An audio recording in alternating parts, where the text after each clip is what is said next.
How would you like a 15% discount to my daily email, the stack of stuff, the show notes, discounts to the conference, all of that? All you need to do is text the word show to 33777. You'll get the annual subscription with a 15% discount to my daily email. You'll get the stack of stuff, the links to the show notes, discounts to the conference, and so much more.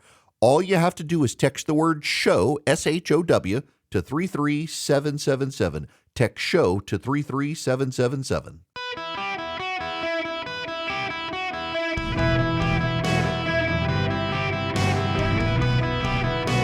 Welcome to the Eric Erickson Show podcast, Hour 3.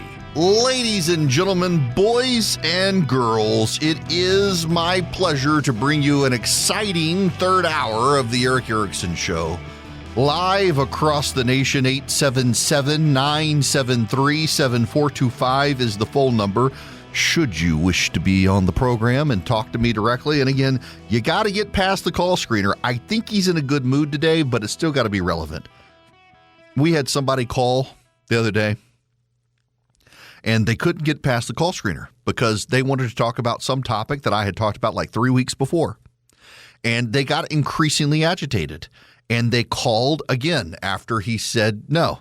And they called again, and they called again, and they called again. And I want you to know that this person sat on hold for 2 hours, 20 minutes, literally like 3/4 of the way through the program. He sat on hold, having been told 5 times he wasn't going to get on. He kept calling back, and so he just got put on hold. And I saw a little thing on the call screening program that said, do not take this call. You got to be nice to the call screener. Even if he's not nice to you, you turn the other cheek. Love your neighbor, including the call screeners, even when they're difficult to love. Listen, you should meet his wife. She loves her neighbor and her husband, even though he can be difficult sometimes. I'm sorry, and I don't mean to pick on story, but he's a great call screener, and if he doesn't think you're relevant or has something to add, don't be offended by it. It's just the reality of the situation, and if you keep calling back and you cuss him out, he's just going to put you in phone limbo, and you're going to be on hold for 2 hours, 3 hours, and I'm not going to fire up the phone call. So be nice to him and don't take it personally. I filled in for Rush Limbaugh for multiple years. And my first encounter, second encounter, third encounter, and fourth encounter with Rush Limbaugh's program was being a caller who got hung up on by Bo Snerdley, who didn't even have the courtesy to tell me why he was rejecting my phone call. He just hung up on me. And did I call back? No. Did I take it personally? Maybe a little bit. And then I met Bo Snerdley the first time I filled in for Rush Limbaugh and told him 4 times I had made it through, because it was almost impossible to get through the Rush's show. 4 times I had made it through, and on 4 occasions, he had hung up on me. Didn't even have the courtesy to tell me why. And he looked me in the eyes and said, well, that was because you sucked as a caller. All right, we got to move on. Sorry, I just, just wild, the people who get so mad that it's not your show. Now, I want to call your attention to Ukraine. We need to talk about Ukraine. We haven't talked a lot about Ukraine in the last little while. We haven't talked about Ukraine because there hasn't been a lot to say, but there was something very notable that happened this weekend. Very notable. And it has essentially flown under the radar of the National Press Corps, and I'm kind of flabbergasted. Volodymyr Zelensky, the president of Ukraine, went to Armenia for a regional security conference and met the president of Georgia. Not Brian Kemp, the governor of the state of Georgia, but the president of Georgia, the former Russian republic that's now an independent country that is actually within the grip of Russia. The Russians invaded the country a while back and replaced their leadership for pro-Georgia or pro-Russian, pro-Putin regime. The Armenians have been a pretty pro-Russia regime. It's very interesting to see Marjorie Taylor Greene is campaigning for Dan Bilzerian, the weed hustler guy who hung out with all the escorts and whatnot on social media is like the king of Instagram. At one point had the most followers on Instagram, and it was him with a bunch of women who they looked like they were probably paid to be with him. I don't know that they were, but it just wasn't a good look. He's running against Randy Fine in Texas. Now, I'm not a big fan of Randy Fine, but Dan Bilzerian is running because he's an anti-Semite and claims that Randy Fine represents Israel, not the United States. And Randy Fine has attacked him for being Armenian, an Armenian citizen. He actually is an Armenian citizen. And Marjorie Taylor Greene, remember Marjorie? Marjorie is out there now saying, how dare you attack him for his Armenian ancestry? Now, Marjorie Taylor Greene is someone who, when she was in Congress, attacked people for having dual citizenship. That guy, Bilzerian, has dual citizenship, and she's like, how dare you point that out? And that woman got dumber after she left Congress. I did not believe it was possible for you to have a lower IQ once you left Washington, D.C., but her IQ, it just keeps going down. Armenia was, in fact, the very first Christian nation, and I think it's the Apostle Matthew who's buried in Armenia. I think it's Matthew. One of the apostles was murdered in Armenia, and they're in the resting places there. These were real people. They have real graves. Armenia, though, became very early on Christian, and Armenia is in rather regular disputes with Azerbaijan, its neighbor, that is mostly Muslim. And Armenia has maintained very close ties to Russia. So has Georgia because of the Russian invasion. The fact that Volodymyr Zelensky, the president of Ukraine, could go unharmed to Armenia to a security conference and meet the leaders of those countries and shake their hands is a very big red flag that something is up with support for Russia in Ukraine, even among a growing number of Russian allies. According to multiple media outlets, Vladimir Putin is now essentially living in bunkers. People who come near him are not allowed to have cell phones or any device that can connect to the internet.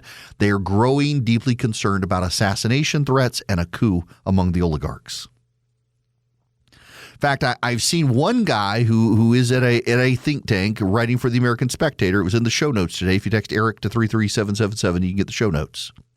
Who says this is all not true, that this is more crying wolf, that the Europeans have been deluded for a while, there was going to be an overthrow in Russia. It's not true. But a growing number of Russian observers say this time actually is different, that Putin is now taking security precautions he hasn't taken in the past.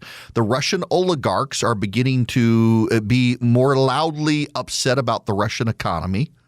The people of Russia are starting to be upset. And by the way, soldiers are starting to return home from the front lines in Ukraine and telling horror stories about the Ukrainians. And that is the thing that seems to have changed. As soldiers have come home and started privately speaking to family members about what's actually happening, public sentiment in Russia is starting to change away from support for the war. And the result is Putin is now largely in hiding. The economy in Russia is collapsing, and he's not concerned about domestic politics in Russia.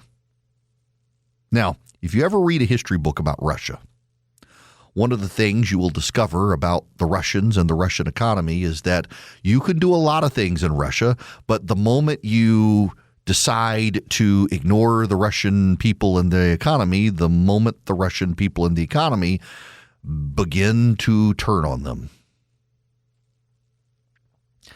And it appears to be happening. Not only that, the Ukrainians have started picking up more and more territory. On May Day, big Communist Party May Day, it's communist socialist celebration. Communist and socialist countries love May Day. It's a labor holiday. And the Russians, since the Soviet Union, have done their big military parade. For the first time in a generation, there was no military hardware in the parade in Moscow for May Day, which is also a sign that they're concerned about security. The day before May Day, the Ukrainians were able to penetrate Moscow air defenses and fly a drone into an apartment complex, and from what we believe, killed some Russian military and intelligence personnel that were in this apartment complex. That suggests the Ukrainians have deep intelligence to be able to penetrate Moscow and hit a specific apartment in a specific building the day before the May Day parade when everyone was on high alert. they've gained more ground again.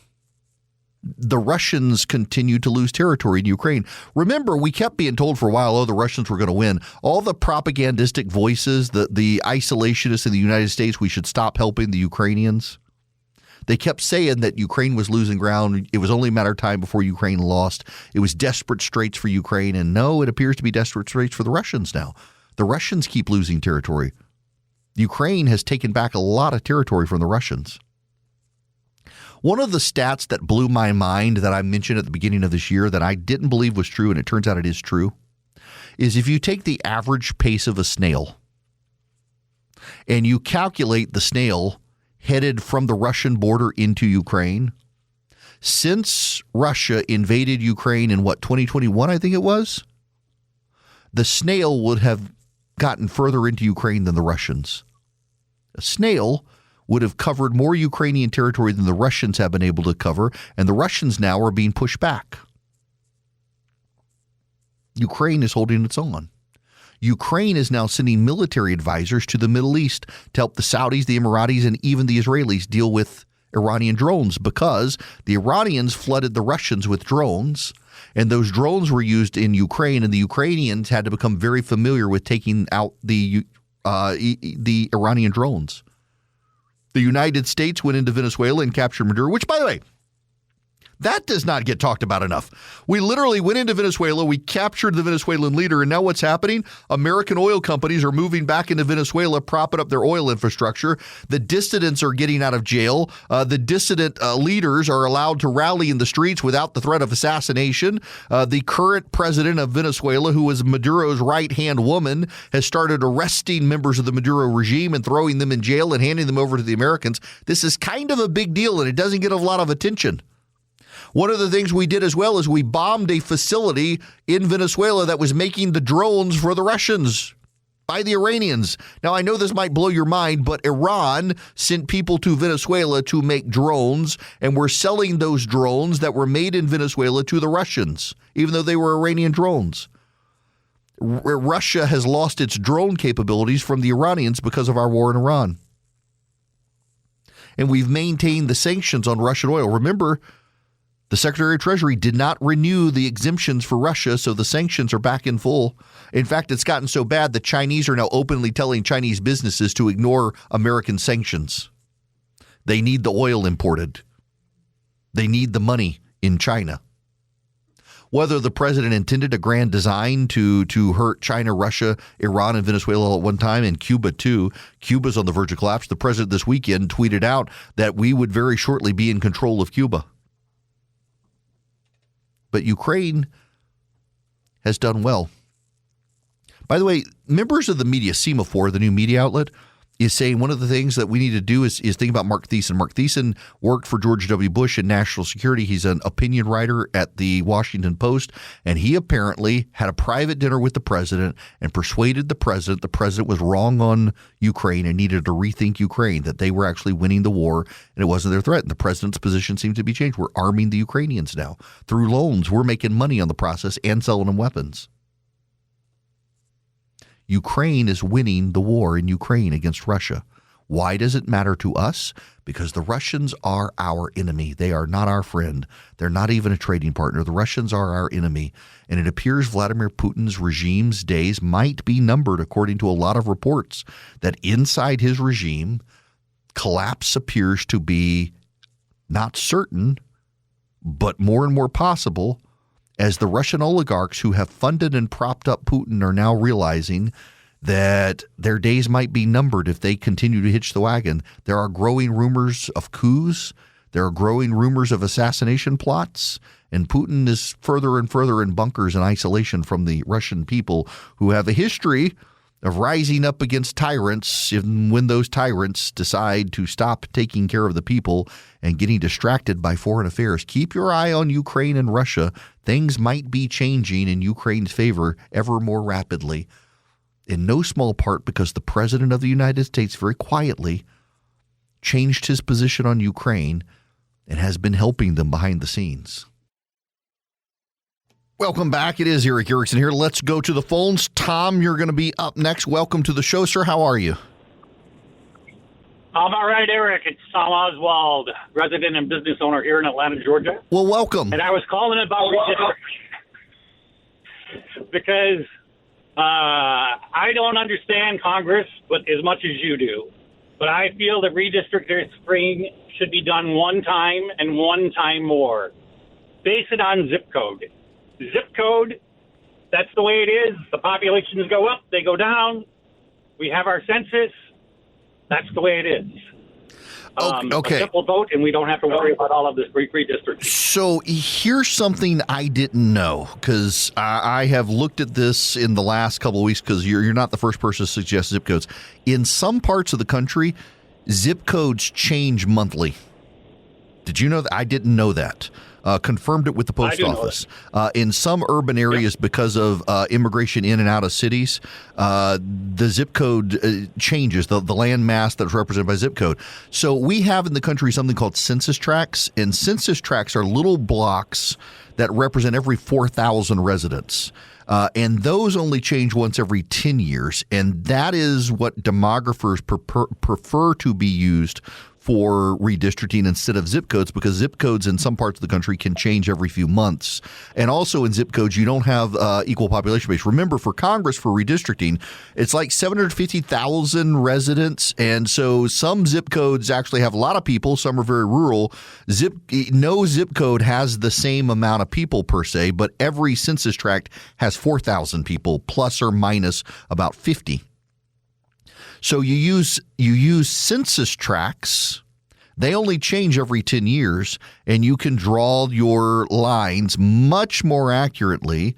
With the rare break of a census tract, because demography is so good now, you can get a very precise number of people to be represented in Congress, and so you can split a census tract in rare occasion.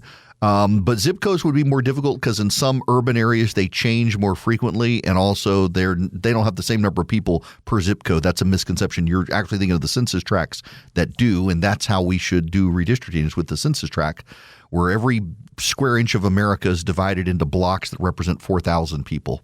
Now, let me tell you about Swiss America, because they're happy to represent you when it comes to dealing with precious metals. If you've got any questions, you got precious metal IRAs, purchasing, I've got gold coins from them. You can get them. They're a trusted leader. They have been for 40 years in this country on precious metals. You go to SwissAmerica.com/Eric. You can also sign up for the Secret War on Cash report. You put in your information, you get it delivered to you completely free, the Secret War on Cash. Get that report. It takes less than 15 minutes to read. SwissAmerica.com/Eric. SwissAmerica.com/ERICK. Not only that, but if you go to SwissAmerica.com/Eric and you click up at the top, you'll see the News and Views tabs, and they will give you bleeding edge information on market economies, commodities, the global currency transactions, the BRIC nations alike, so you can be smarter than your friends when it comes to your investment decisions and get the information first. That's where power with information comes from, is when you get it first. Go to SwissAmerica.com/Eric, SwissAmerica.com/ERICK, and subscribe to their podcast, Swiss America Trading. You can get it all available, SwissAmerica.com/ERICK. Hello, America. It is Eric Erickson. Those of you in Springfield, Missouri area, I want you to know I'm going to be with you on Wednesday. I've never really been to Missouri in my life. I flew into Kansas City one time, but that was to go over to Lawrence, Kansas to do a speaking engagement at the Dole Institute at the University of Kansas. So I got to get to Kansas City at some point. I'm on the radio there and in St. Louis and in Springfield. Springfield is the first place in Missouri we are going to go. So I will be hanging out at KWTO on Wednesday, 93.3 FM, KWTO. If you want to be there, you just got to RSVP. 933kwto.com is the website. Be in studio, Politics and Pints on Wednesday. My guest host Elijah broadcasts out of there, so he's going to be there. I'll be there. Charlie, my producer / call screener, will be there. It's going to be a great time. First time to go to Springfield. I'm excited to be there. We fly out of Atlanta tomorrow evening. Not flying, can't afford I looked at private. I'm like, that's expensive. Like a cheap little tiny plane was like $15,000. I'm like, nope, going to stick with Delta. So we'll fly in. This is the miserable part, though. I understand why rich people fly private, because we got to leave tomorrow night after the show to be there on Wednesday, and then get up at 4 a.m. on Thursday to fly home, get into Atlanta at 9 a.m. and then drive home to be live on the show. It's going to be, this is a crazy week. I got to go over and see my parents at some point too. Was hoping to do that this weekend. And I with all of this, I don't think that I can. I'm going to have to find time this month to go. I hadn't seen my parents in months. I was supposed to go over a couple of months ago, and then the weather had the ice storms and couldn't go. So I got to get to Louisiana and see my parents too at some point very soon. But I'll be in Springfield tomorrow night through really early Thursday morning. I hope there's good coffee at the airport on Thursday. So if you want to go, 933kwto.com is the website, and look forward to seeing you guys on Wednesday. I saw this story in the Washington Post, and it kind of blew my mind that they've got the documents here. If you work for Southwest Airlines, you really need to pay attention to me right now. In fact, I'm talking to you guys at Southwest Airlines. This is the Washington Post editorial board. Let me just read you the open of the story. With how they treated Charlene Carter, Southwest Airlines and the Transport Workers Union may as well have teamed up to demonstrate why right-to-work protections are vital for American workers. Carter began working as a flight attendant for Southwest in 1996. Over her 2 decades of work for the airline, she said she loved her job and never faced any disciplinary action related to her work. Then, in 2017, she was fired for purportedly violating Southwest corporate social media policy. The head of the union that was supposed to represent her interests actually helped make the firing happen. Carter is a pro-life Christian. In 2017, the union's then president, Audrey Stone, and other union members attended the Women's March that was sponsored by Planned Parenthood. They displayed the Southwest logo as they participated. Carter posted in a Facebook group of Southwest flight attendants that she was opposed to this activism by the union that represented her. She also sent private messages on Facebook to Stone that included videos of abortion procedures.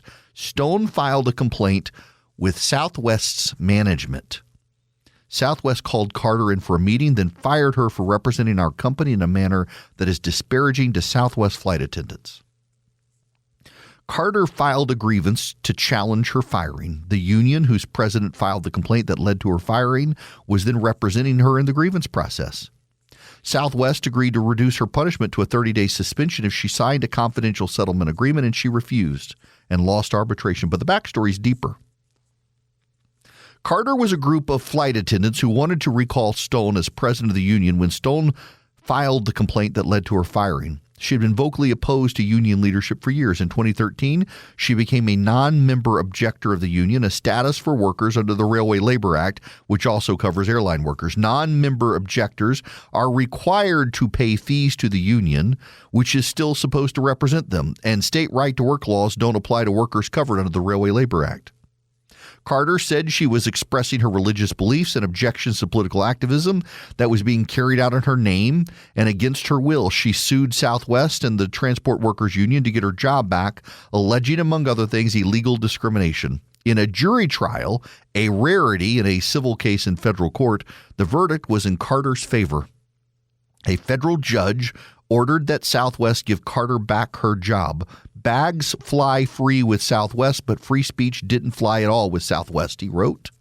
Southwest appealed. The airline argued that it fired Carter for violating corporate policy, not a religious belief.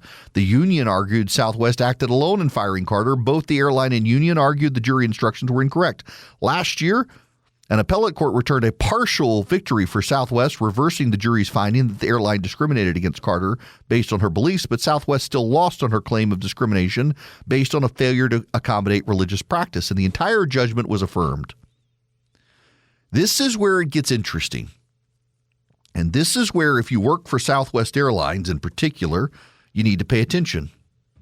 If you're a conservative who works for an airline, pay attention, because the Transport Workers Union probably represents you whether you like it or not.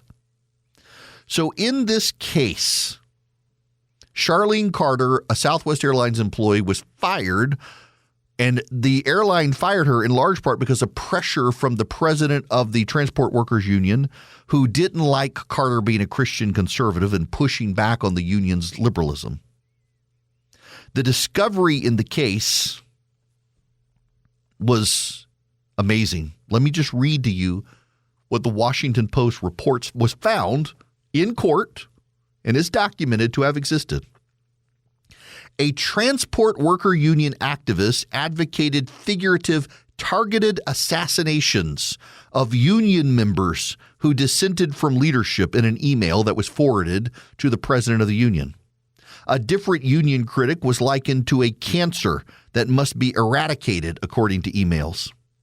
When Carter emailed the union's treasurer to ask that it stop deducting donations to the union's PAC for her paycheck, the treasurer forwarded that email to another union official and said, quote, "Ha, she has been supporting the thing she despises this entire time," end quote. One union vice president replied in another email, admitted at trial, quote, "I wish I could give her a list of all the campaigns she's donated to in the last 17 years. Her head would explode." Adding to that their contempt for Charlene Carter, the union continued to fight her in court. Last week, the case came to a close when Carter received $950,000 in damages from Southwest and the Transport Workers Union. Carter was only able to afford the lawsuit because of pro bono representation by the National Right to Work Legal Defense Foundation. How many other Southwest flight attendants had their money used for political activism they oppose by a union that hates their beliefs? How many other American workers' right-to-work laws in 26 states guarantee no one is forced to financially contribute to a union, and all public sector workers are protected by a 2018 Supreme Court ruling, but the roughly 5 to 6 million private sector workers represented by unions in non-right-to-work states, plus railroad and airline workers in any state, could still have their hard-earned money being spent by gloating union bosses against their will? Think about this.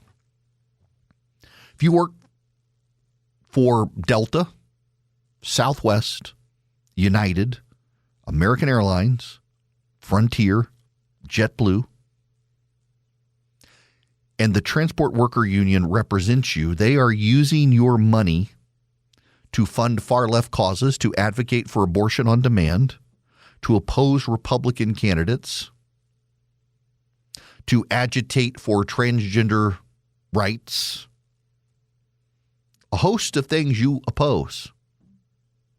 And when this woman asked the union to stop using her dollars to fund their political action, they attacked her and mocked her.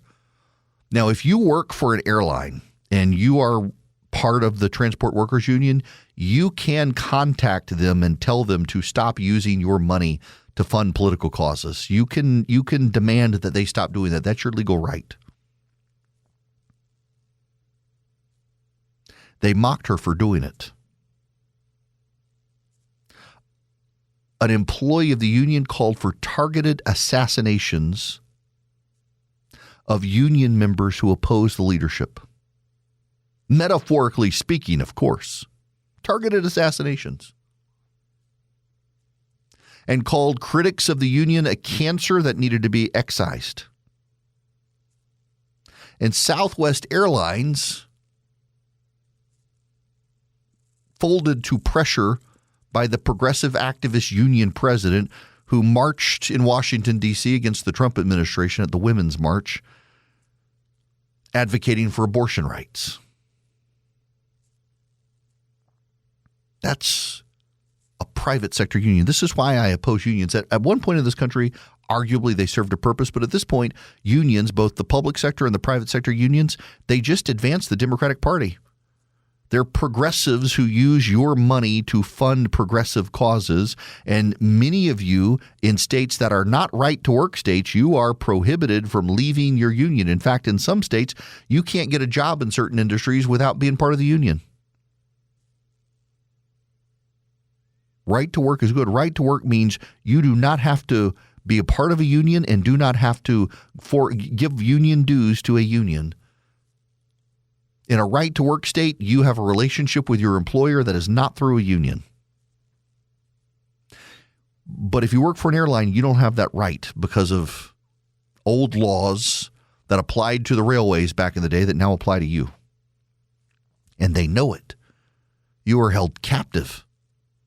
But you can't object to your money going to their political causes on the left. And they will, behind the scenes, disparage you. We actually have this information from court.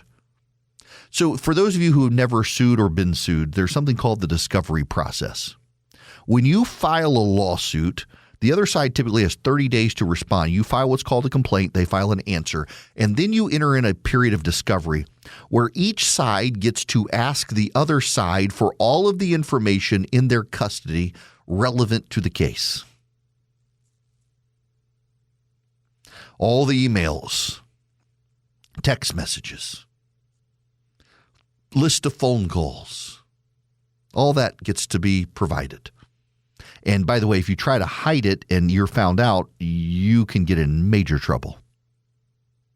You get a request for production of documents, and you get what's called interrogatories where you have to answer questions, and then you have depositions. That's the discovery process.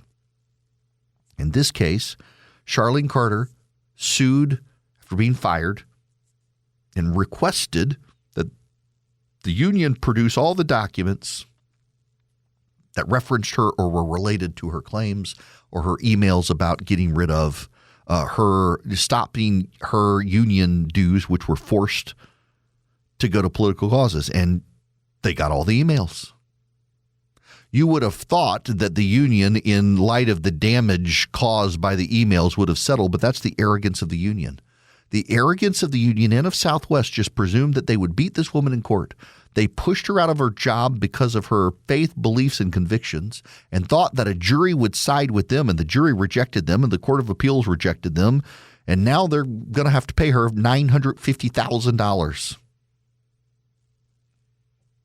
All because they hated this flight attendant's values. And so they hated her.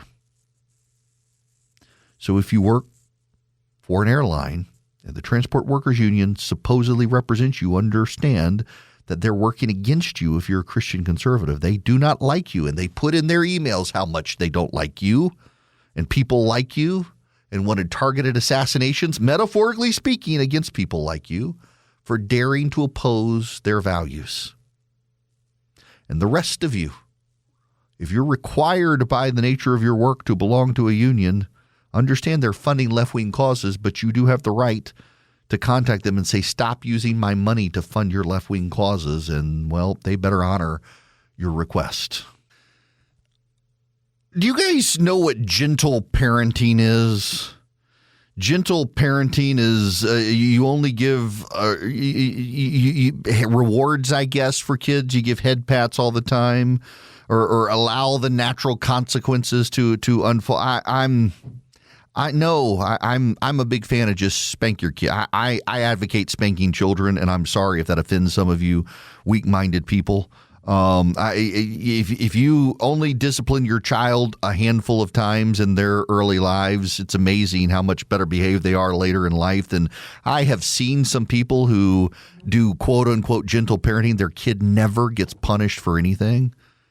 And I have some friends who have kids who are gentle parented. And the thing that they have in common is that none of the rest of their friend group ever wants them around when their kids are present. It's your kids are resilient. You don't have to abuse your child, but a good swift swat on the backside when they've done something wrong. Look, the data is now out there. The people who engage in gentle parenting tend to have the kids who perform the worst in school and tend to have the worst behaved kids. There's a growing body of data that gentle parenting is actually something that doesn't work. It's a theory. Your kid is not an adult, and they're not your friend. They're your child.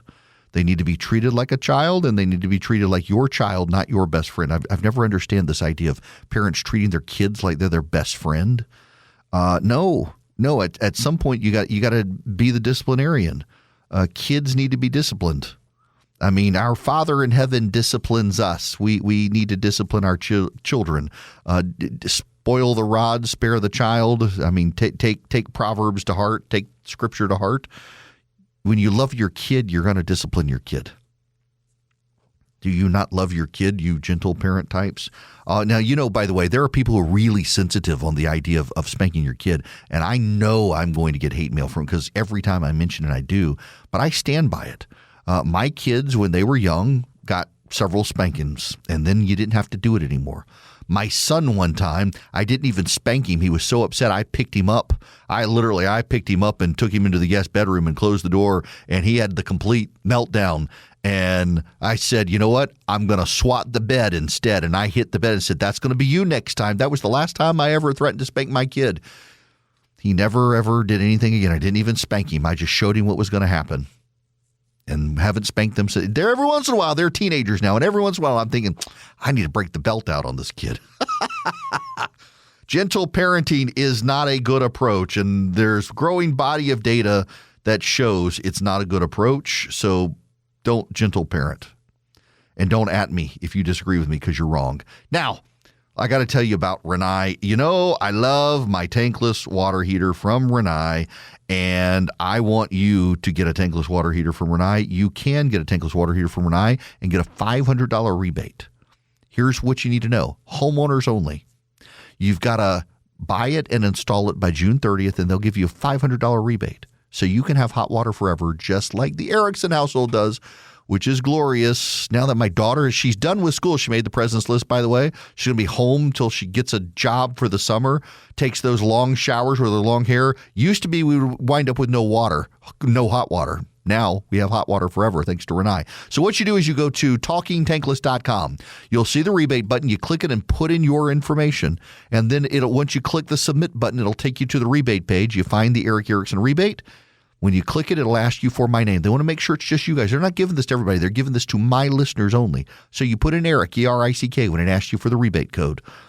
So go to talkingtankless.com, put your information in, click the rebate button, put your information in, get to see the Erickson rebate, put in my first name, Eric, E-R-I-C-K, and you'll get a $500 rebate. You got to buy and install by June 30th, homeowners only. You can also find a plumber at talkingtankless.com to do the install for you, thanks to Rinnai.